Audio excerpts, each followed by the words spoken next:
ഈശോമിശിഹായ്ക്ക് സ്തുതിയായിരിക്കട്ടെ. വിശുദ്ധ മത്തായി എഴുതിയ സുവിശേഷം 2-ാം അധ്യായം. ജ്ഞാനികളുടെ സന്ദർശനം.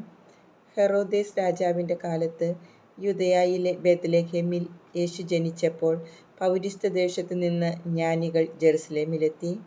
അവർ അന്വേഷിച്ചു, എവിടെയാണ് യഹൂദന്മാരുടെ രാജാവായി ജനിച്ചവൻ?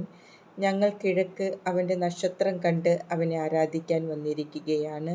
ഇത് കേട്ട് ഹെറോദേസ് രാജാവ് അസ്വസ്ഥനായി. അവനോടൊപ്പം ജെറുസലേം മുഴുവനും. അവൻ പ്രധാന പുരോഹിതന്മാരെയും ജനത്തിൻ്റെ ഇടയിലെ നിയമജ്ഞരെയും വിളിച്ചുകൂട്ടി.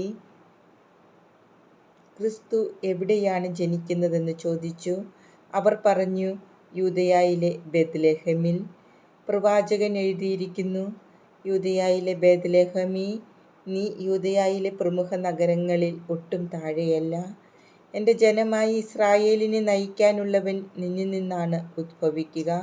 അപ്പോൾ ഹെറോദേസ് ആ ജ്ഞാനികളെ രഹസ്യമായി വിളിച്ച് നക്ഷത്രം പ്രത്യക്ഷപ്പെട്ടത് എപ്പോഴെന്ന് സൂക്ഷ്മമായി ആകാംക്ഷയോടെ അന്വേഷിച്ചറിഞ്ഞു. അവൻ അവരെ ബേത്ലഹേമിലേക്ക് അയച്ചുകൊണ്ട് പറഞ്ഞു, പോയി ശിശുവിനെ പറ്റി സൂക്ഷ്മമായി അന്വേഷിക്കുക. അവനെ കണ്ടു കഴിയുമ്പോൾ ഞാനും ചെന്ന് ആരാധിക്കേണ്ടതിന് എന്നെയും അറിയിക്കുക. രാജാവ് പറഞ്ഞത് കേട്ടിട്ട് അവർ പുറപ്പെട്ടു. കിഴക്ക് കണ്ട നക്ഷത്രം അവർക്ക് മുമ്പേ നീങ്ങിക്കൊണ്ടിരുന്നു. അത് ശിശു കിടക്കുന്ന സ്ഥലത്തിനു മുകളിൽ വന്നു നിന്നു. നക്ഷത്രം കണ്ടപ്പോൾ അവർ അത്യധികം സന്തോഷിച്ചു. അവർ ഭവനത്തിൽ പ്രവേശിച്ച് ശിശുവിനെ അമ്മയായ മറിയത്തോടു കൂടി കാണുകയും അവനെ കുമ്പിട്ട് ആരാധിക്കുകയും ചെയ്തു. നിക്ഷേപപാത്രങ്ങൾ തുറന്ന് പൊന്നും കുന്തുരുക്കവും മീറയും അർപ്പിച്ചു. ഹെറോദേസിൻ്റെ അടുത്തേക്ക് മടങ്ങിപ്പോകരുതെന്ന് സ്വപ്നത്തിൽ മുന്നറിയിപ്പ് ലഭിച്ചതനുസരിച്ച് അവർ മറ്റൊരു വഴിയെ സ്വദേശത്തേക്ക് പോയി. ഈജിപ്തിലേക്കുള്ള പലായനം.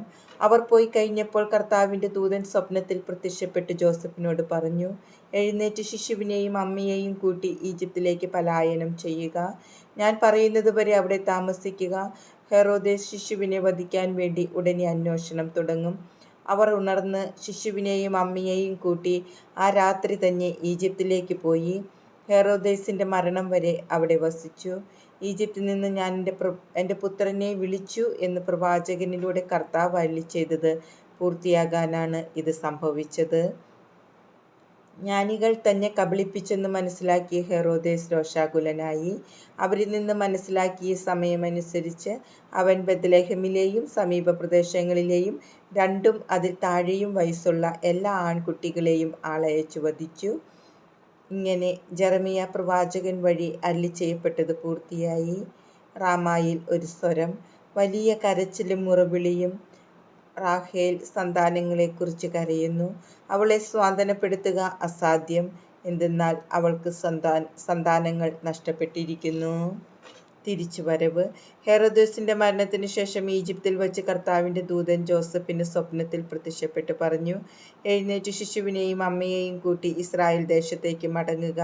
ശിശുവിനെ വധിക്കാൻ ശ്രമിച്ചവർ മരിച്ചു കഴിഞ്ഞു. അവൻ എഴുന്നേറ്റ് ശിശുവിനെയും അമ്മയെയും കൂട്ടി ഇസ്രായേൽ ദേശത്തേക്ക് പുറപ്പെട്ടു. മകൻ അർക്കലാവോസാണ് പിതാവായ ഹെറോദേസിൻ്റെ സ്ഥാനത്ത് യൂദയായിൽ ഭരിക്കുന്നതെന്ന് കേട്ടപ്പോൾ അവിടേക്ക് പോകാൻ ജോസഫിന് ഭയമായി. സ്വപ്നത്തിൽ ലഭിച്ച മുന്നറിയിപ്പ് അനുസരിച്ച് അവൻ ഗലീലി പ്രദേശത്തേക്ക് പോയി. അവൻ നസ്രായൻ എന്ന് വിളിക്കപ്പെടും എന്ന പ്രവാചകൻ വഴി അരുളി ചെയ്യപ്പെട്ടത് നിവൃത്തിയാകുവാൻ നസ്രത്ത് എന്ന പട്ടണത്തിൽ അവൻ ചെന്ന് പാർത്തു.